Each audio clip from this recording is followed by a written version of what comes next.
Okay, everybody, today we're going to start with taking your blue paper and we're going to go through and we're going to cut out this corner. Once you have that corner cut out, you're going to take this right-hand side here that I'm putting a star on, and you're going to fold it over onto this side, and then the side where I'm going to put the smiley face, this guy is going to go through and fold down.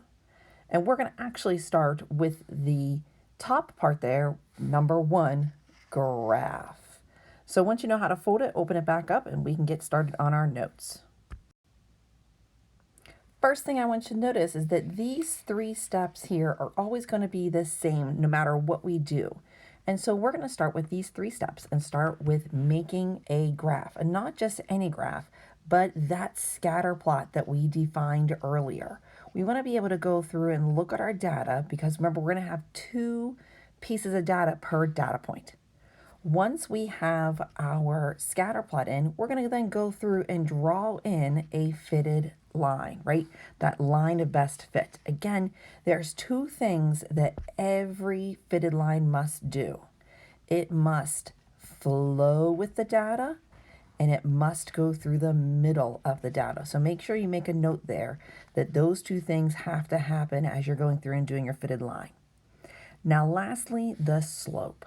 And the slope is the one we have to take our time with. We're going to make sure that we're going to go through and we're going to circle 2 points that flow with the line. So when we go through and we actually analyze the data, we're going to really look at it very carefully with that fitted line. And we're going to find 2 points that are going to flow with it. And you're going to practice this in an assignment here next. But when we have that flow, we're actually going to go through and calculate the slope because we're going to actually use those data points. So we circle those data points and we're going to find them. And we're going to use the data points and do our change in y over change in x formula. Now, if you're paying attention, there are 2 step 4 and step 5s. We want to focus on the step 4 and 5 where it says if your graph starts at 0, 0, meaning the origin. Okay, we'll talk about the other options here in a moment, but we want to make sure we're focused on if our graph starts at the origin, because our graphs right now are going to start at the origin. So we're going to start by estimating our y-intercept, just like we did whenever we had our initial graphs and we were writing the equations of the line. We're going to basically go through and we are going to use our eyeballs. Remember, we're going to look at our graph here and we're going to estimate where the line hits the y-axis. So we want to be sure that when we're drawing in our fitted line that it extends down to the y-axis. And if it doesn't, get out your ruler and extend it down. Now, lastly, we're going to go through and then we're going to write our equation. And we're still going to use intercept form because intercept form at its basic is that y equals a plus bx. And you've already found, right? You've already found that y-intercept by looking at that line, and you've went through and you've calculated the slope. So you have all the important information that you need to be able to go through and write your equation. Those are our 5 basic steps on how we're going to go through and analyze our initial data. Now, later on, and you can note this right now, later on we'll be putting a gap in our graph. And so this will be for a little bit later. So we'll look at this step 4 and this step 5 a little bit later whenever our graph is different. But initially, those first 3 steps are going to be the same. Make a scatter plot, do our fitted line, and then go through and calculate the slope. Now, when you flip the flap over, you're going to see this information here. It says slope interpretation and then y-intercept interpretation. So we're going to fill in the blanks and I'm going to talk a little bit about it. So let's start with filling in the blanks for slope interpretation. Okay, let's start with this slope interpretation. And with the slope interpretation, what I want you to fill into the blanks is when the x-axis label increases by 1. The y-axis label will either increase or decrease. Okay, you're going to choose one of these depending on if it's a positive slope or a negative slope.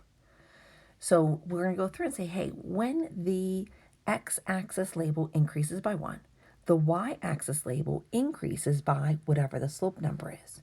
So if we're looking at, let's say, calories and fat, we can say, well, when the fat increases by 1, the calories increases by, and then whatever slope number we get for that. Now, the y-intercept is slightly different. So let's hit pause and fill in those blanks. Go ahead and hit pause and fill in our y-intercept interpretation. And with the y-intercept interpretation, that's basically saying when the x is 0, whatever we have on the y is that y-intercept number. So if you stop and you think about what this looks like, whenever we go through and we're looking at a graph and we have a line looking something like this, that whatever we have on our x-axis, again, let's say it's fat, that whenever the fat number here is 0, the calories that would still be in a burger or a milkshake is whatever this number would be here. So as we're going through and we're analyzing this data, we're going to pay particular attention to what these numbers mean, not just in terms of slope and y-intercept, but what they actually mean in context using those labels.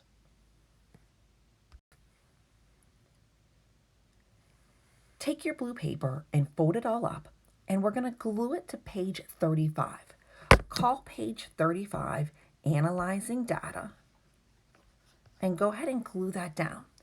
You can go ahead and make a note there as well that we are eventually going to go on to page 44 and put some TI-84 directions on how to go through and check these steps when we're done.